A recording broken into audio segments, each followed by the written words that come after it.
परावर्तन, ये क्या है, ये नीचे दिया है दर्पण यानी कि परावर्तक तल बोल लो या चिकना पॉलिशदार तल बोल लो, कुछ भी बोल लो, ठीक है। इस पे क्या कलाई की हुई है यानी कि पॉलिश की गई है। इससे थीटा हटाओ, इसे डालो आपतन कोण यानी कि आपतन कोण। अब आपतन कोण किससे लिखते हैं, थीटा हटाओ यहां पर, आपतन कोण को लिखेंगे आई से। इसी प्रकार यहां पर क्या हो जाएगा, देखो आपतित किरण है तो आपतन कोण है, परावर्तित किरण है तो परावर्तन कोण है, परावर्तन कोण। अब परावर्तन कोण किससे लिखते हैं, आर से, ठीक है। इतना जान लिया हमने। ये कौन सी किरण है, आपतित किरण मतलब आने वाली किरण, परावर्तित किरण मतलब जाने वाली किरण। ये बीच में क्या है, बॉर्डर अभिलंब, ये इंडिया, ये पाकिस्तान, मतलब दो भागों में डिवाइड कर रहा है, बराबर डिवाइड कर रहा है, ठीक है। आपतित किरण अभिलंब, परावर्तित किरण नीचे क्या है, दर्पण।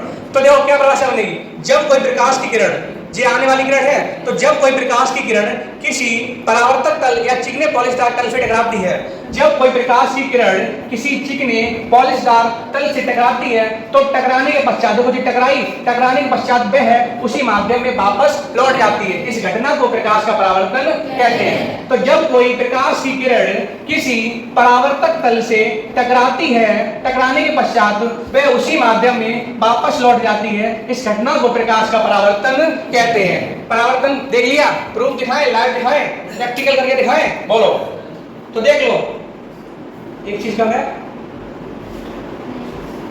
ठीक है, घर पूरी ये क्या हमने ले लिया, दर्पण, ठीक है।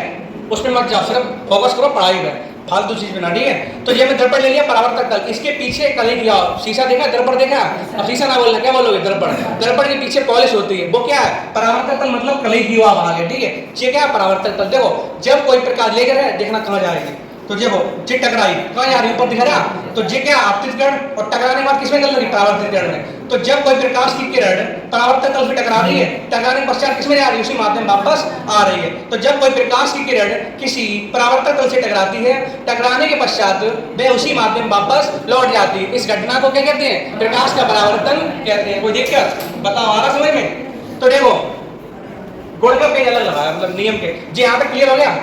तो फिर आगे बढ़ते हैं, प्रकाश का परावर्तन खत्म हो गया, लिखने की कोई आवश्यकता है, नोट्स तो बने ही ऑलरेडी, तो ठीक है आगे बढ़ रहे हैं। अब बात करते हैं प्रकाश के नियम के, यानी कि परावर्तन के नियम।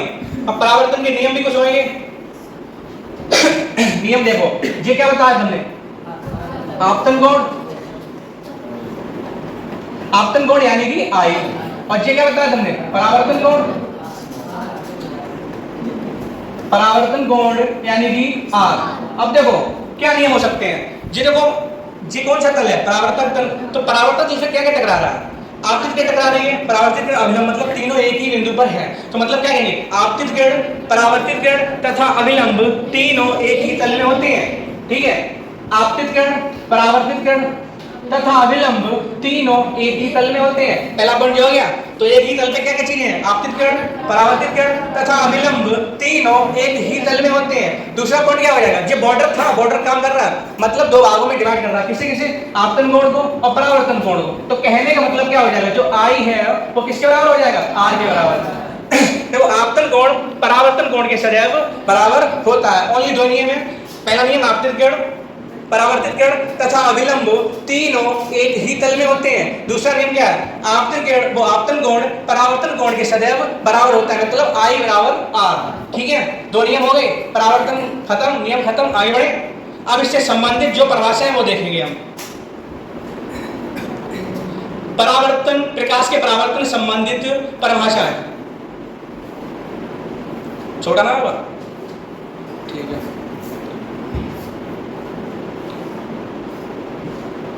तो प्रकाश के परावर्तन संबंधित महत्वपूर्ण परिभाषा है। तो कौन कौन सी संबंधित है, जो नाम यूज है उनके बारे में पढ़ेंगे हम, ठीक है। बता दीजिए, आई है और ये आर है, थोड़ी मिसप्रिंट हो गई। परावर्तक तल क्या होता है, परावर्तक तल जेल वाला बताया हमने, परावर्तक तल है जिस पर क्या कलाई की हुई है। तो परावर्तक तल क्या होगा, जिस पर कौन सी किरण टकराती है, आपतित किरण। देखो जब कोई प्रकाश किरण चलती है, आपतित किरण मतलब जब कोई प्रकाश की किरण किसी तल से टकराती है, उसे क्या बोलते हैं, परावर्तक तल बोलते हैं। जो कौन सी किरण है, आपतित किरण मतलब आने वाली किरण, परावर्तित किरण मतलब जाने वाली। जैसे नाम से स्पष्ट है, आपतित किरण आने वाली, परावर्तित किरण मतलब परा दूसरे का अधीन है, मतलब जाने वाली किरण है। तो आपने जब प्रकाश किरण जिस तल से टकराती है उसे क्या बोलते हैं, परावर्तक तल कहते हैं। रटना नहीं, बिल्कुल चित्र के माध्यम से ही समझना है। तो फिजिक्स में क्या होता है, तुम्हें चित्र याद है, डायग्राम, डायग्राम और plus formula, formula equal to physics का सुपड़ा सा। ठीक है, अगर तुम्हें डायग्राम याद है और फॉर्मूला याद है तो पूरी फिजिक्स तुम्हें याद हो जाएगी। हम क्या परिभाषा लिख रहे हैं, हमें क्या इसी परिभाषा भाई बना रहे हैं, तुम्हारे सामने बना रहे हैं। देखो परावर्तक तल क्या होता है, जब कोई प्रकाश किरण किसी तल से टकराती है तो वो कौन सा तल कहलाता है, परावर्तक तल कहलाता है। खत्म परावर्तक तल। अब बात करते हैं आपतित किरण। जो आने वाली किरण वो क्या कहलाती है, आपतित किरण। ठीक है, परावर्तित किरण मतलब टकराकर वापस जाने वाली किरण क्या कहलाती है, परावर्तित किरण। अब बात करते हैं किसकी, अभिलंब की। अभिलंब किसका काम कर रहा है, ऑर्डर का, डिवाइडेशन काम कर रहा है। तो अभिलंब क्या होता है, दो पार्टों को डिवाइड कर रहा है। किसे डिवाइड कर रहा है, आपतित किरण को, परावर्तित किरण को। ठीक है, मतलब जो आपतन कोण है और परावर्तन कोण को, इसको दो भागों में डिवाइड कर रहा है। किसे कौन कर रहा है, अभिलंब कर रहा है। आपतन कोण की बात क्या करते हैं, आपतित किरण अभिलंब के बीच में कोण बना है, तो आपतित किरण अभिलंब के बीच बना कोण क्या कहलाता है, आपतन कोण कहलाता है। ठीक इसी प्रकार परावर्तन कोण क्या होता है, अभिलंब तथा परावर्तित किरण के बीच बना कोण क्या कहलाता है, परावर्तन कोण कहलाता है। बताओ यहाँ तो कोई दिक्कत, आगे बढ़े।